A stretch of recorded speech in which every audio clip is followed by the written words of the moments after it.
सावी, अहो हे कुठे बघताय? गिफ्ट हे ओपन करून बघा आधी.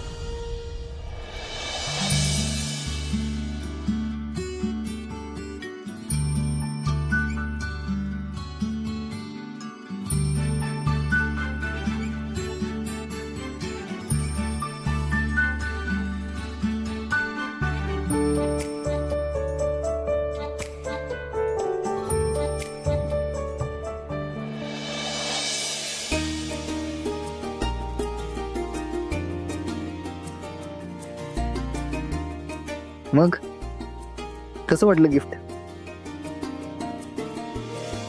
लई म्हणजे लई भारी वाटलं. धैर्य तुम्ही म्हणाला होता एक दिवस भाऊ आपलं नातं नक्की ऍक्सेप्ट करतील, आणि आज तुम्ही ते करून दाखवलं. तुमच्यामुळं आज माझे भाऊ परत माझ्या आयुष्यात आले, आणि याच्यापेक्षा दुसरी आनंदाची गोष्ट असूच शकत नाही बघा. थँक्यू.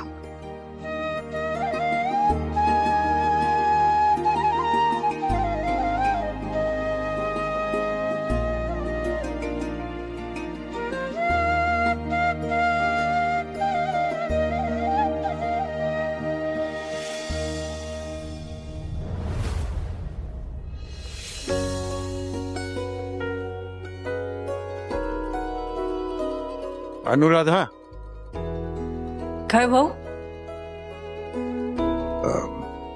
खरं म्हणजे मला तुझी पण माफी मागायची. हो? होय, तू इथून मग खूप वेळा मला सांगायचा प्रयत्न केला, पण मी मनावर घेतलंच नाही ते. खरं तर मी आधीच ऐकलं असतं तर हा जो वेळ गेला तो येळ तरी गेला नसता. म्हणून माफ कर मला. अहो भाऊ, काय करताय? तुम्ही माफी मागायची काही गरजच नाहीये. तुम्ही तुमच्या जागी बरोबरच होता की. आणि कसं आहे, शेवटी ज्या गोष्टी ज्या वेळी व्हायच्या असतात त्याच वेळी होतात की. बरं जाऊ दे, आता समज नीट झालंय ना, मग परत मागच्या गोष्टी कशाला बोलत बसायच्या. बरं, आता तुम्ही मुजुमदारांची स्वरीक मान्य केलीच आहे, तर एक लक्षात ठेवा. नाही म्हणजे त्यांना काय सुद्धा कमी पडता कामा नये.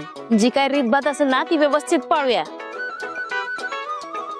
कसं आहे, ती माणसं पैशाने श्रीमंत आहेतच हो, पण मनानं सुद्धा लई मोठी आहेत ती. हा, त्यांना काय सुद्धा कमी पडायला नको. आणि आता तुम्हाला माहितच आहे की धैर्य भाऊजी जेव्हा पण घरी आल्यात तर ते परत कसे गेलेत ते. त्यामुळे मी काय म्हणते, आपण त्यांना परत एकदा घरी बोलूयात आणि त्यांचा नीट पाहुणचार करूयात. हा, त्याचं सगळं व्यवस्थित मानपान करूयात. काय हो? अरे वा दीपे, हे बाकी दीपा एकदम बरोबर बोललेली आहे.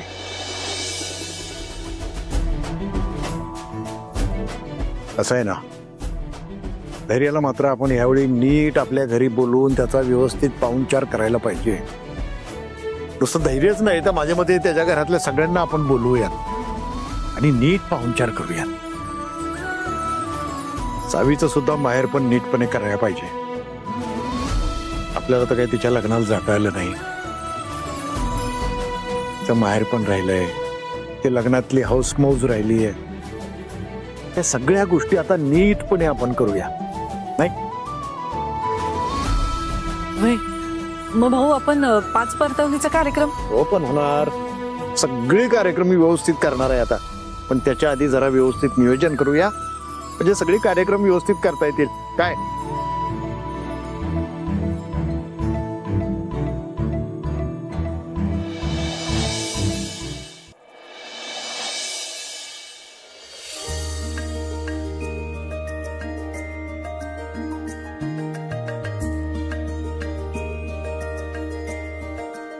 तुम्ही केलेलं प्रॉमिस आज तुम्ही पूर्ण केले. खरंच मी लय खुश आहे बघा, आणि माझ्या आनंदाचं कारण तुम्ही आहात.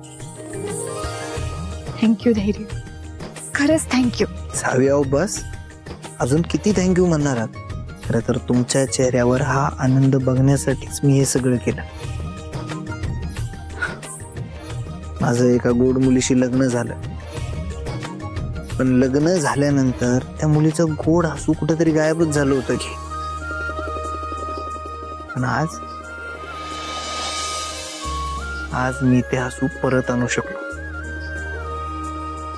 बरं, तुम्हाला माहितीये का ही फ्रेम मी कुठं लावणार आहे ते? कुठं? सांगतो या.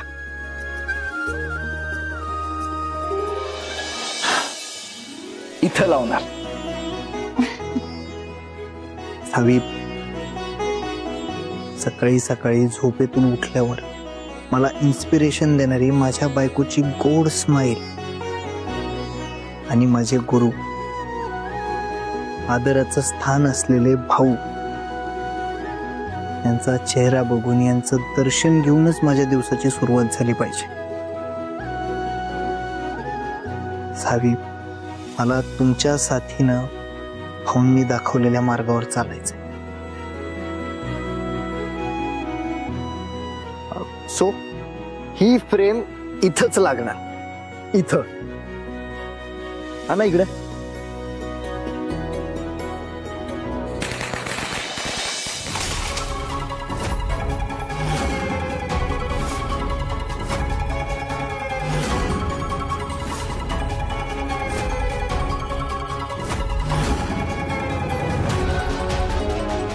धैर्य, अरे लवकर खाली ये.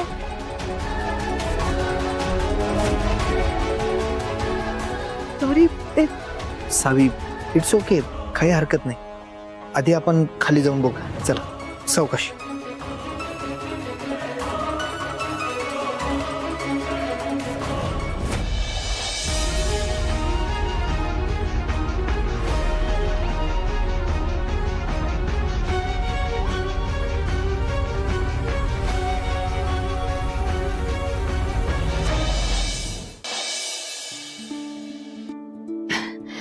अहो तुम्ही कधी आल्यात?